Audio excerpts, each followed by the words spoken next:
Você já parou para imaginar o grande amor de Deus pela minha vida, pela tua vida?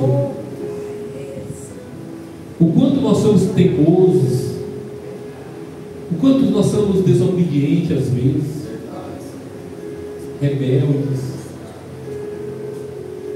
o quanto nós pensamos que a vida está nas nossas mãos, o quanto imaginamos que eu posso fazer isso, fazer aquilo, o quanto nós pensamos, eu sou jovem, eu sou novo, eu tenho um futuro pela frente, eu tenho isso, eu tenho aquilo. Será, amados? Olhe para Deus, olhe para a graça de Deus. Vamos ler, amados?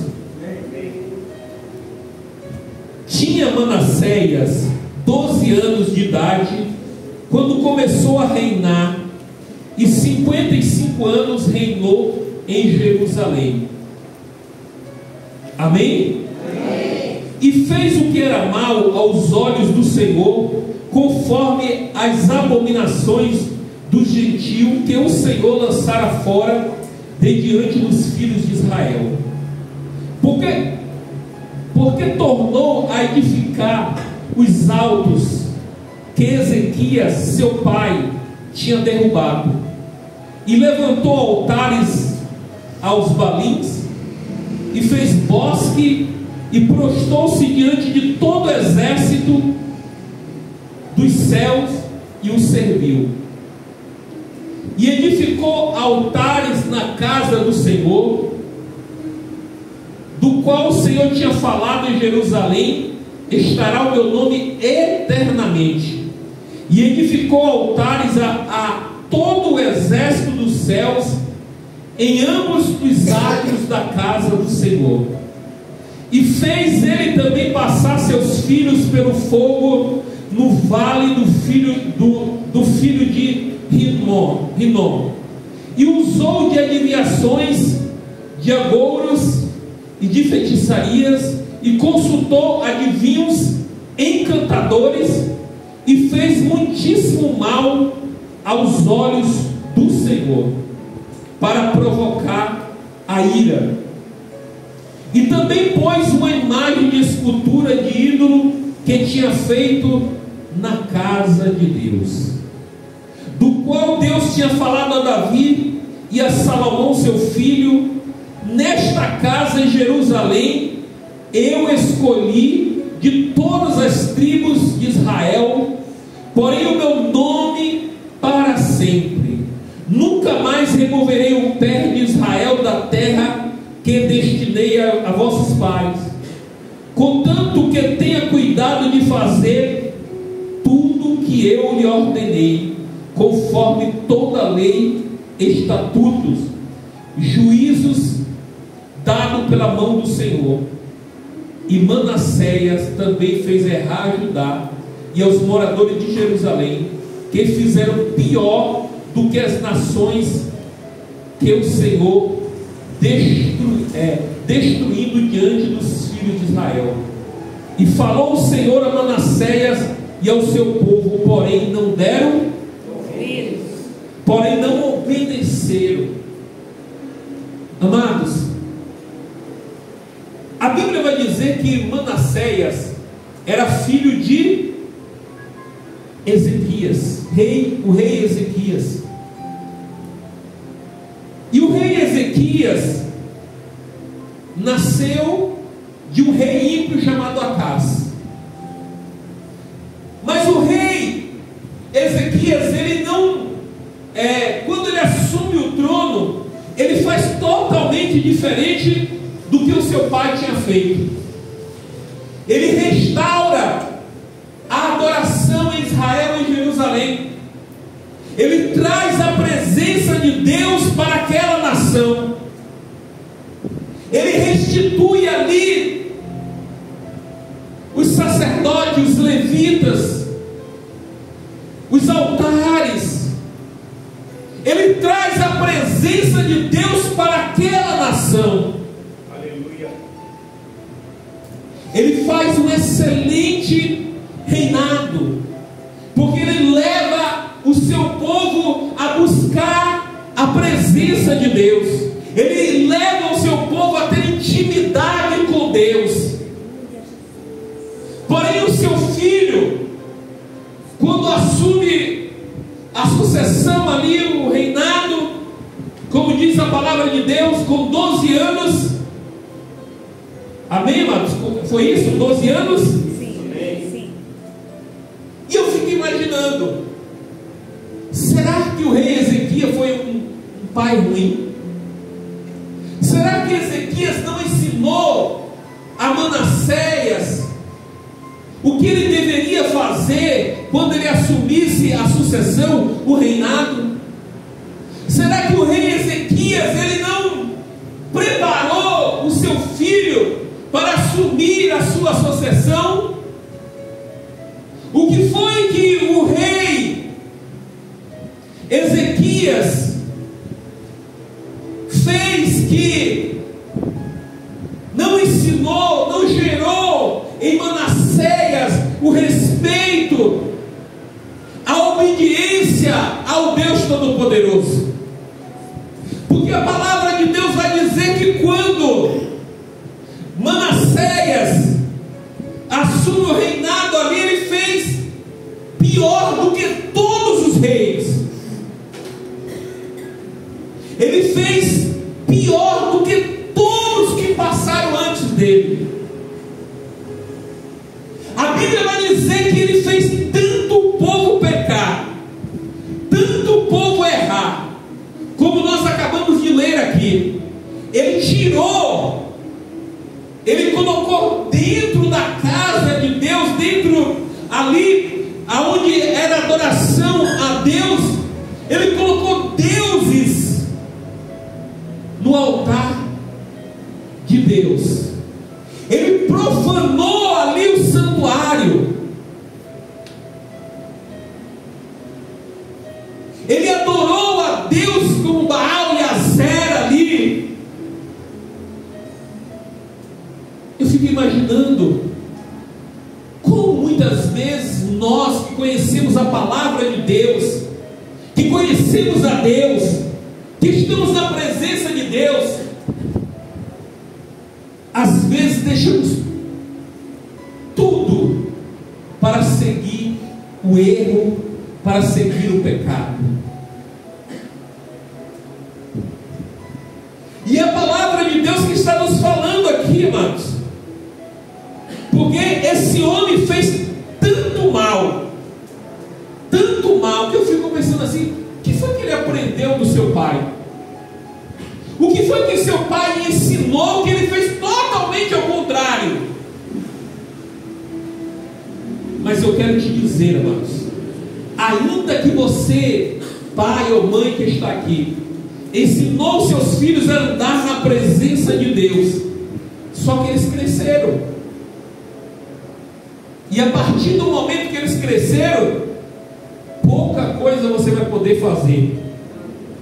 E essa pouca coisa vai ser uma grande coisa, que é orar.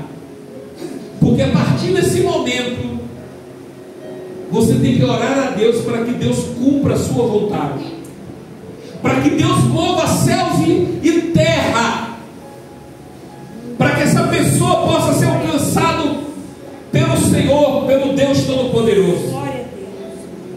A Bíblia diz que esse homem pecou tanto, amados, que ele edificou altares ali dentro da casa do Senhor. Ele profanou no santuário. Ele fez igual aos filhos de Eli, se prostituíram dentro da casa do Senhor, fizeram coisas erradas dentro da casa do Senhor. E às vezes, amados, nós estamos aqui e pensamos assim: olha, o homem não viu, o pastor não sabe, o pastor não viu, mas Deus sabe de todas as coisas. Você pode enganar o homem, mas não engana a Deus. E ele fez uma das piores abominações, que foi passar os seus filhos ali, no vale de Rinom. ou seja, ele ofereceu os seus filhos em sacrifício para os deuses que havia ali. Ele consultou adivinhações, agoreiros, feiticeiros. Ele fez muito mal diante do Senhor. E eu falei para vocês que o título da nossa mensagem era o quê? Deus vai até as últimas consequências para que você possa ser salvo. Glória a Deus. Glória a Deus. A palavra de Deus vai continuar falando que aquele homem, aquele rei, fez imagem de escultura ali, amados, na casa do Senhor em Israel. Ou seja, foi o rei que mais fez o povo errar. Era para Deus olhar para esse rei e falar assim: destrói ele, para ele não tem perdão, para ele não tem o que fazer. E a Bíblia diz que Deus olhou para aquele homem e falou, olhou para esse rei e falou, por amor a Davi, por amor, né, a aliança que Deus tinha feito, Deus começa a trabalhar na vida desse rei. Trabalhar como? Vamos continuar lendo aqui no versículo 11. Assim o Senhor trouxe sobre eles capitões do exército da Síria. A Síria era uma potência enorme nessa época e se tornou inimiga dos israelitas. E Deus fez o quê? Trouxe os capitões desta nação para cuidar do rei Manassés, os quais prenderam Manassés com ganchos. Se você for aprofundar aqui, a Bíblia vai nos dizer que os capitões pegaram e colocaram ganchos nas narinas e na boca do rei Manassés e arrastou ele como um animal. Aí podemos olhar assim, mas meu Deus, como é que Deus permitiu isso? Espere um pouco mais. Amarrando com as cadeias, levaram para a Babilônia. Aí no versículo 12 diz assim: ele angustiado orou deveras o Senhor seu Deus e se humilhou-se muito perante ao Deus dos seus pais. Depois que Deus permitiu com que uma nação viesse e amarrasse ele e prendesse ele e levou ele ao ponto máximo do sofrimento. Então, portanto, amados, quando você olhar para alguém e essa pessoa, nossa, que sofrimento essa pessoa está, você precisa olhar a Deus e falar assim: Senhor, eu ajudo ou não? Porque às vezes o que ela está vivendo e passando é Deus tratando dela. Amém, amados? Então nem sempre o sofrimento, coitadinho, coitadinha. Deus pode trabalhar com alguém através de um câncer, pode trabalhar através de alguém através de uma cadeia, de uma prisão. Deus pode trabalhar com alguém através de tantas coisas. Muitas vezes nós não entendemos, mas Deus sabe de todas as coisas. Porque quando Manassés viveu tudo isso, que foi tirado da sua cidade, que foi tirado do seu reinado, e foi Deus que permitiu ele ser humilhado a esse ponto, a Bíblia vai dizer que o rei Manassés fez o quê? Se humilhou perante o Senhor. Amém, amados? Amém. A Bíblia diz que ele, angustiado, ele clamou ao Senhor. E se Deus fosse como nós homens, ia falar assim: sofra agora, pague as consequências agora. Mas olha o que Deus fez, amados. Versículo 13: e fez-lhe uma oração a Deus, e fez a oração, e Deus se aplacou para com ele. Ou seja, Deus olhou para ele e falou assim: eu sou misericordioso. Amém, irmãos? Portanto, nós não entendemos, às vezes olhamos para um traficante, um estrupador, enfim, tantas pessoas, e olhamos e falamos: meu Deus, como é que Deus perdoa ele? Porque Deus é amor, Deus é misericórdia, Deus é graça. O nosso Deus é um Deus maravilhoso. Então Deus se aplacou para com ele, ouviu a sua súplica e tornou ele a trazer a Jerusalém, ao seu reino. Então conheceu Manassés que o Senhor era Deus. Manassés conheceu a Deus quando estava na humilhação, quando estava preso, quando estava diante da sua pior fase da vida. Então, como diz o irmão Alisson aqui, o deserto às vezes é Deus tratando conosco, é Deus trabalhando conosco. O sofrimento não é a ausência de Deus, porque Deus age e opera em diversos momentos da nossa vida, assim como operou na vida de Manassés. E por que Deus fez tudo isso? Para salvar o rei Manassés. Amém, amados? Para salvar, porque ele estava perdido. Aí a Bíblia vai dizer, amados, que a partir daquele momento ele começou a fazer tudo que o pai dele fez.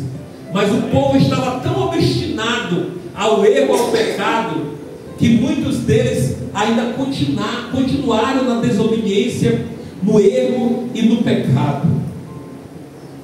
Teve um outro homem que Deus também foi ao extremo, que foi Nabucodonosor. A Bíblia diz que Nabucodonosor, no seu orgulho, na sua prepotência, Deus abateu o rei e colocou aquele grande rei para comer capim, para estar entre os animais. Até um determinado tempo, até quando esse rei voltou à sua consciência, ele pôde engrandecer ao Deus Todo-Poderoso. Aí a minha pergunta é para você nessa noite: você vai esperar que aconteça o que mais na sua vida para você exaltar e glorificar ao Deus Todo-Poderoso? A Bíblia vai dizer também que olha o que o nosso Deus ele fez, amados. E eu preguei domingo falando sobre o carcereiro. A Bíblia diz que Deus leva Paulo, que Deus causa um terremoto, amados, lá naquela cadeia, para salvar quem? O carcereiro e a sua família. Você tem orado pela sua família, amados? Você quer que Deus cause um terremoto lá também e salve a sua família? Atos 16 está falando dessa história. Eu estou te mostrando aqui que Deus ele vai até as últimas consequências para salvar um homem ou uma família. ou uma alma. A palavra de Deus vai dizer, amados, que Deus causou ali um terremoto, que as cadeias veio abaixo, para que houvesse salvação na casa do carcereiro. Amém, amados? Amém. A palavra de Deus também vai falar que olha o que Deus faz, amados. E aí eu quero ler com vocês, que é Atos capítulo 9. Livro de Atos capítulo 9. Glória a Deus. Aleluia. Aleluias. Atos capítulo 9. Deus vai até as últimas consequências para que haja salvação, para que haja libertação na sua vida, na sua casa e na sua família. Glória a Deus. Aleluia. Olha o que está escrito aqui. Saulo, respirando ainda ameaças de morte contra os discípulos do Senhor, dirigiu-se ao sumo sacerdote e pediu-lhe cartas para Damasco, para a sinagoga, a fim de que encontrasse algum desses do caminho, quer homens, quer mulheres, e os conduzisse preso a Jerusalém.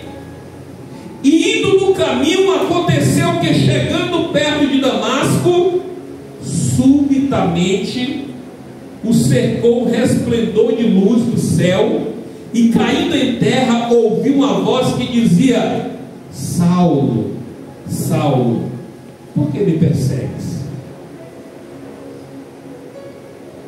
Aí eu pergunto para vocês: quem teria coragem de pregar a palavra de Deus para Saulo? Se Saulo estava atrás dos cristãos para matar, quem teria coragem? Ninguém.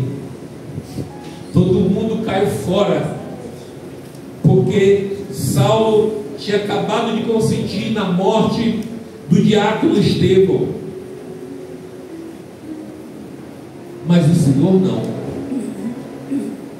A Bíblia diz que Saulo estava indo atrás dos cristãos, e o Senhor vai e aparece para Saulo, e Saulo cai ali e fala, e ouve uma voz, e ouvindo aquela voz que dizia: Saulo, Saulo, por que me persegues? E ele disse: quem é, Senhor? E disse o Senhor: eu sou Jesus, a quem tu persegues. Dura para ti recalcitrar contra os aguilhões. Jesus estava falando para Saulo: Saulo, quanto mais tu me persegue, você vai experimentar dessa dose. E a Bíblia diz que Deus, Jesus, transforma a vida de Saulo, muda o nome de Saulo para Paulo, e depois Paulo começa a sentir a afronta, começa a sentir os aguilhões, da mesma forma que ele estava perseguindo a igreja. Esse se levanta contra Paulo, e se não fosse o Senhor para livrar Paulo da mão dos algozes, ele teria morrido. Mas o que eu quero te dizer é que talvez, olhando para aquele homem, não tínhamos o que fazer, mas para Deus, Deus foi até as últimas consequências para que Saulo fosse transformado em Paulo, para que ele pudesse ser salvo, para que ele pudesse ser liberto. Amém, amados? Amém. E Deus continuará indo até as últimas consequências para salvar. João capítulo 3.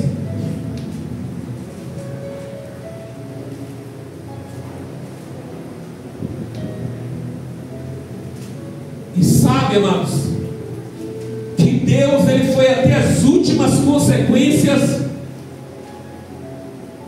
para salvar Manassés, para salvar Saulo, mas Deus foi até as últimas consequências para salvar você, para me salvar, para salvar a sua igreja. Olha o que está escrito aqui, João 3:16. Porque Deus amou o mundo de tal maneira que deu o seu Filho único ou unigênito, para que todo aquele que nele crer não pereça, mas tenha vida. Deus foi até as últimas consequências. E qual foi as últimas consequências? Foi entregar Jesus para salvar a humanidade, para salvar aqueles que estavam perdidos. Sabe por quê, amados? Jesus ele não quer que o mundo seja condenado. Jesus ele não quer que as pessoas sejam que vá para o inferno, que vá para a eternidade sem Cristo. Mas ele irá fazer de tudo, de todas as formas. Ele irá dar todas as chances para que nós possamos ser mudados e transformados pelo poder do Evangelho, pelo poder da cruz do Calvário. Ele amou o mundo de tal maneira que deu Jesus para a vida eterna. Porque Deus enviou o seu Filho ao mundo não para condenar-se o mundo, mas para que o mundo fosse salvo por Ele. A salvação de Deus é para mim e para você. Você que está aqui nesta noite ainda, que não entregou a sua vida a Jesus, que não tem a certeza da salvação, se entregue a sua vida para Jesus. Entregue a sua vida para o Senhor e Salvador Jesus. Ah, pastor, mas ainda eu faço coisas erradas, ainda eu fumo, ainda eu bebo, ainda eu faço isso. Entregue a Jesus. Se entregue e deixe Ele fazer a obra, e deixe Ele lapidar, e deixe Ele moldar. Ele é o oleiro, nós somos os barros, nós somos os carros.